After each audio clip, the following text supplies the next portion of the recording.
ওম নমঃ শিবায়। জয় মা পার্বতী। যজ্ঞের মধ্যে অশ্বমেধ, তীর্থের মধ্যে গঙ্গা, তেমনি পুরাণ অনুযায়ী ব্রতশ্রেষ্ঠ শিব চতুর্দশী বা মহাশিবরাত্রি ব্রত। এই শিবরাত্রি ব্রত কবে পালন করতে হবে? 2026 সালে পূজার সঠিক সময়। শিবরাত্রি ব্রতের উপবাসে কি খাবেন ও খাবেন না, ব্রতের পালন কখন করবেন, সমস্ত নিয়ম বিধি বিস্তারিত দেখবেন আজকের এ পর্বে। নমস্কার দর্শক বন্ধুরা, সিংহরায় ডোরবেলের আজকে সনাতনী বার্তার এই পর্বে আপনাদের সকলকে স্বাগত জানাই। শিবরাত্রি ব্রত পালন করলে ধর্ম, অর্থ, কাম, মোক্ষ এই চতুর্বিধ ফল লাভ হয়। কিভাবে শিবরাত্রি ব্রত পালন করবেন তা স্বয়ং মহাদেব একদা মাতা পার্বতীকে বর্ণনা করেছিলেন। ফাল্গুন মাসে কৃষ্ণপক্ষের চতুর্দশী তিথির রাত্রিকেই শিবরাত্রি বলা হয়। ব্রতকথা অনুযায়ী শিবরাত্রি ব্রতের ব্যাখ্যা করেন মহাদেব স্বয়ং। একদিন মাতা পার্বতী মহাদেবকে জিজ্ঞাসা করেছিলেন, প্রভু, এমন এক সহজ ব্রত বলে দিন যা সকলেই পালন করে পাপ মুক্ত হতে পারে। মহাদেব প্রত্যুত্তরে বললেন, ফাল্গুন মাসে কৃষ্ণপক্ষের চতুর্দশী তিথিতে যে ভয়ানক অন্ধকার রাত্রি হয় তাই শিবরাত্রি। এই রাত্রিতে উপবাস করলে আমি অত্যন্ত সন্তুষ্ট হই। স্নান, বস্ত্র, ধূপ, পুষ্প ও অর্চনায় আমি যতটুকু সন্তুষ্ট হই তার চেয়ে বেশি সন্তুষ্ট হই শিবরাত্রির উপবাসে। 2026 সালে শিবরাত্রি ব্রত ইংরাজির 15ই ফেব্রুয়ারি, বাংলার 2রা ফাল্গুন 1432 বঙ্গাব্দ রবিবার পালিত হবে। যেহেতু এটি চতুর্দশী তিথি এবং 4 প্রহরে শিবলিঙ্গে জলাভিষেকের বিশেষ নিয়ম আছে, এবার আপনাদের জানাবো শিবরাত্রিতে 4 প্রহরের সময়সূচি। 2026 সালে 15ই ফেব্রুয়ারি মহাশিবরাত্রি ব্রতের প্রথম প্রহর শুরু হচ্ছে সন্ধে 6:01 থেকে রাত 9:09 পর্যন্ত। দ্বিতীয় প্রহর রাত 9:09 থেকে রাত 12:17 পর্যন্ত। তৃতীয় প্রহর রাত 12:17 থেকে ভোর রাত 3:25 পর্যন্ত। চতুর্থ প্রহর ভোর রাত 3:25 থেকে ভোর 5:34 পর্যন্ত। শিব পূজার সর্বপ্রধান সময় বা নিশীথকাল মধ্যরাত 11:52 থেকে রাত 12:42 পর্যন্ত। শাস্ত্রমতে কিভাবে শিবরাত্রি ব্রত উপবাস সঠিক নিয়মে পালন করবেন, এবার সে বিষয়ে জানাচ্ছি।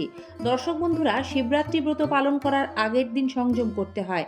15ই ফেব্রুয়ারি 2026 সালে মহাশিবরাত্রি, তাই এর সংযম হবে 14ই ফেব্রুয়ারি।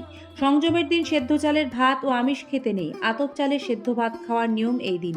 এছাড়া কেউ চাইলে ময়দার তৈরি খাবারও খেতে পারেন, তবে নিশ্চিত করতে হবে সৈন্ধব লবণ দিয়েই রান্না করতে হবে।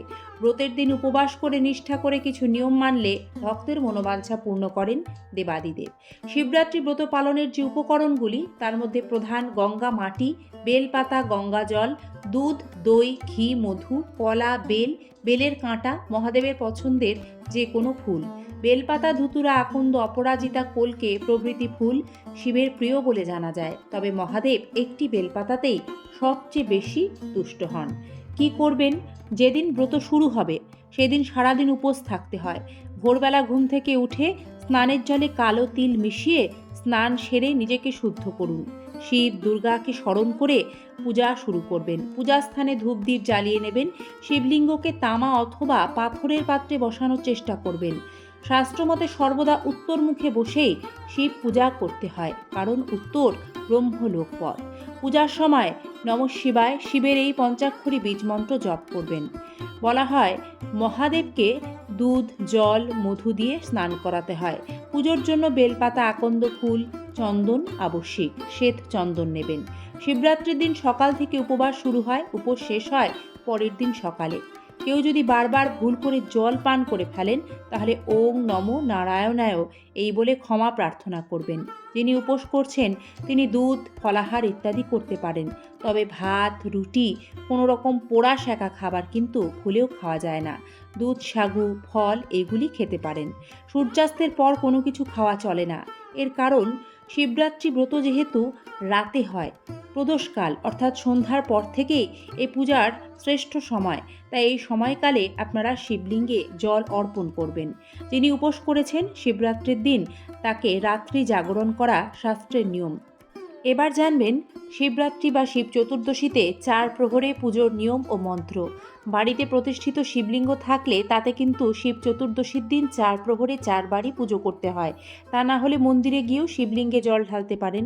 প্রথম প্রহরে দুধ দিয়ে স্নান করাতে হয় এবং মন্ত্র ওং হৌং ঈশানায় নমঃ।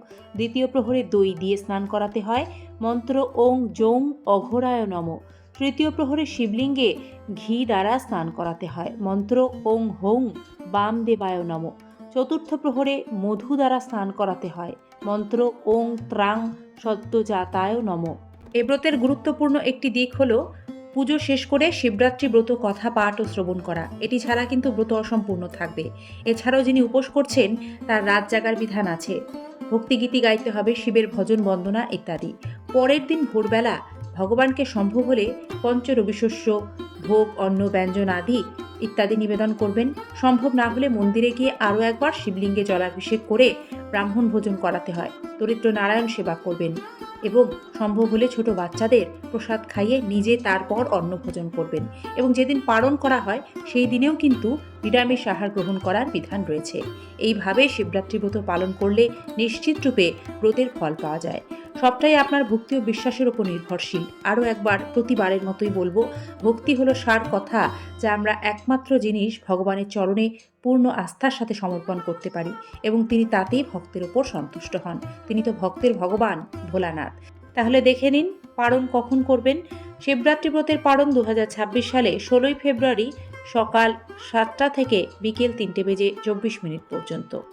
মহাশিবরাত্রির আন্তরিক প্রীতি ও শুভেচ্ছা। মহাদেব ও মাতা পার্বতীর আশীর্বাদ সকলের জীবনে বর্ষিত হোক। ধন্যবাদ। নমস্কার।